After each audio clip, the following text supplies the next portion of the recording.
As you must in all likelihood have realized already, I've suffered in making this record from the great disadvantage of being hopelessly ignorant in matters pertaining to demonology and the occult sciences. It is true that at 23 I was fairly well informed and widely read, but an elementary knowledge of yoga and the fact of having perused and minutely digested the Bhagavad Gita do not make one an authority in the mysteries of necromancy. At the time of these occurrences at Hoed de Vries, I was as much a blundering ignoramus as any of the others in that cottage, despite my airs and pompous pose at being a man of inexhaustible knowledge.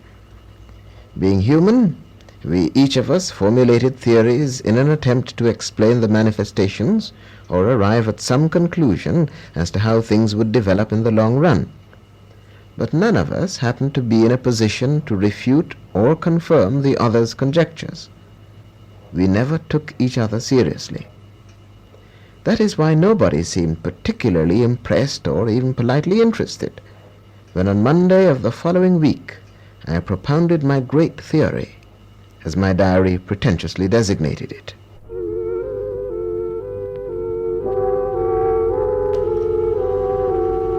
I'll come to that in a moment, as I continue to tell you the story of My Bones and My Flute.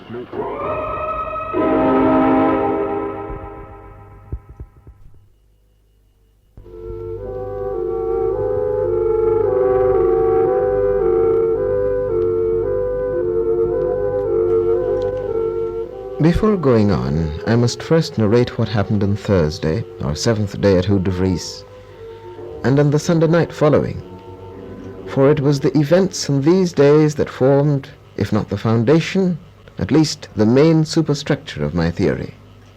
The mark of the flute on Jessie's chest, as had been the case with Mrs. Nevinson, did not last. Within 12 hours it had faded completely, and somehow its appearance, though perplexing, did not create as great a sensation as it would have done a few days earlier. I think I have remarked before about the callousness we were acquiring towards what was unusual. Even Jessie herself soon grew resigned to the mark and stopped tilting her head down to examine it. That night no manifestation occurred, and this, of course, came as no surprise to us, for we had already known the interval of quiet to last for as long as 28 hours. We spent a bad night all the same. Sleep was almost impossible. We tossed restlessly, expecting at any instant to be roused into alertness and activity. Shortly before midnight, Mrs. Nevinson evidently dozed off, for we heard her cry, the cry we looked out for every night, and knew that she had just awakened from her usual nightmare. Mr. Nevinson and I did not go into her room nowadays. We just called out to ask if everything were all right, and she would reply, "Yes, the same old thing." Shortly before dawn, however, Jessie gave a shriek, and when we went in she told us that she had had a nightmare too, a nightmare very similar to the one that was plaguing her mother.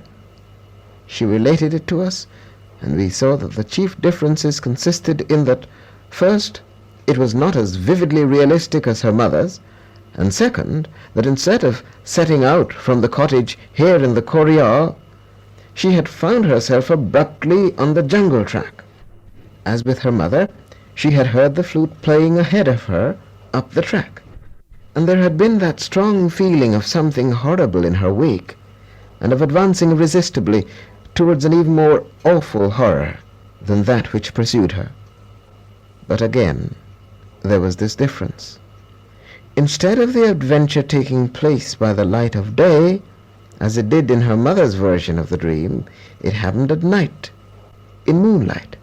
She spoke of seeing patches of moonlight on the ground as she hurried along, and it was moonlight that filtered down through the foliage overhead and which made the path visible to her. The closing phases of the dream, too, did not coincide exactly with those of her mother's. No bony hand on her arm had brought her to a halt. What had compelled her to stop was the cessation of the flute playing. The instant the flute had fallen silent, she had felt as though some invisible cloud had pressed against her body and checked her. No voice had whispered a warning into her ear. But she had an idea. She was not too clear on this point. She had an idea that the moon must have gone under a cloud, for everything seemed to go densely black around her, and a dreadful musky odor entered her nostrils. She heard a rustling, pattering sound of footsteps, not human footsteps, she was sure, in her vicinity, as though a goat or some such creature of that size and nature of feet were scurrying past her. She thought she heard it utter a hollow grunt, but this was not an animal sound. At least it had seemed part human and part animal. She began to stagger about helplessly in the darkness, and once she knew that the thing brushed past her bare legs. She had felt its furry body, and it was a damp, clammy kind of fur that sent a shudder through her. She had shrieked and then awakened, and she was certain that when she sat up in bed she could still smell that musky odor. I am describing this dream incident of Wednesday night, or early Thursday morning to be precise, merely as a prelude to relating what happened during daylight on Thursday. And that day we had a light breakfast, taking in standing postures around the table. We did not want to risk sitting at table, and at the same time we were determined that, come what might in the way of spectral phenomena, we were not going to be cheated of our coffee and boiled eggs. Sandwiches for breakfast, we decided, would have been intolerable. The meal over, we went out to the northern veranda to await events. The early morning mists had not yet dispersed entirely. Shadowed spaces amid the tree foliage had a bluish, smoky look, and grass and shrubs glistened in the mild, slanting sunshine. The sawmill engines were silent. Milling operations did not begin until 8 o'clock. But we could hear the usual jabber of voices and the laughter of the men, the clatter of a board or a low thud from a heavy log. The air was laden with the leafy water vapor scent of the jungle and the musky dankness of the river. A bird far downstream kept sending harsh cries on the wet ear, a metallic, bleak sound, well in sympathy with the general moistness that pervaded the scene. Soon, however, the sun began to take effect. It shone from a sky remotely daubed and speckled with cirrus and cirrus stratus, which dissolved as the morning progressed, giving way to large, puffy white clumps of cumulus. The dense water vapor decreased, and heat began to rise in the trembling silken veils from the grassy clearing around the cottage. Though we could not see the river from where we were, we could hear it gurgling secretively at intervals, or swishing amongst the shrubs that grew along the edge of the bank, and now and then, too, the splash of a corial going past would disrupt the silence. Presently the engines at the sawmill began to splutter and growl, and then they were off. The day's chug-a-chug commenced, and smoke from Mr. Levenson's pipe curled in abrupt blue wisps out into the morning, as though there might have been a little engine working in him too. He adjusted himself more comfortably in the easy chair. He was reading an anthology of the world's best weird stories. His wife in the hammock was knitting crochet doilies, and Jessie kept turning the leaves of a copy of the Strand magazine. For myself, I was entering in my diary an account of the events of the previous day and of the night just past.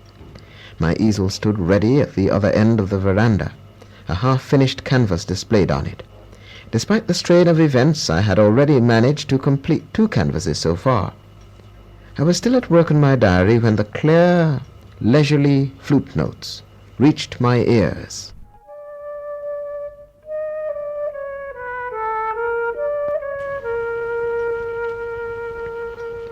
From habit, I glanced at my watch and saw that the time was 9:26. The spectral flute player had come much closer to me now. He seemed somewhere in the vicinity of the sawmill this morning. Dropping my diary and pen at once, I shouted, "Come, Rayburn!" and took 2 swift paces towards where Jessie reclined in her deck chair with the Strand magazine. In the background of my awareness, I could hear the quick thumping of Rayburn's foot treads in the pantry. This morning, I was in for a surprise.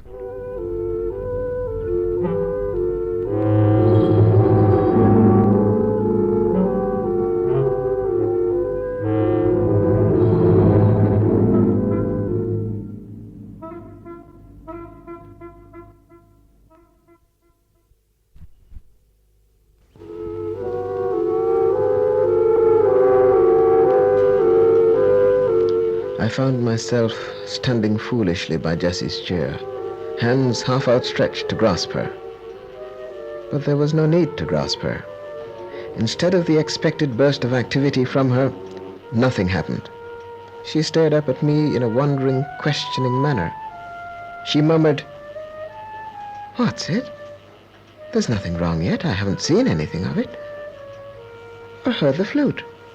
I replied, "But it's happening now. It's the flute." She rose and looked about her. "But I don't hear a note. I don't see that awful thing, Milton. It should have been down there in the clearing." She glanced towards where Rayburn had her father firmly in control. "Daddy's seeing it as usual, isn't he?" "Of course he is. And I'm hearing the flute too." She gave a puzzled grunt, and then as I looked at her, I noticed something. Her features were twitching slightly, as though she were about to grimace. I could not remember her ever having showed her nervousness in this way. I looked down, and another thing struck me. Her fingers were curling in slowly, as though her hands were making an attempt to clench, but for some reason never completed the action.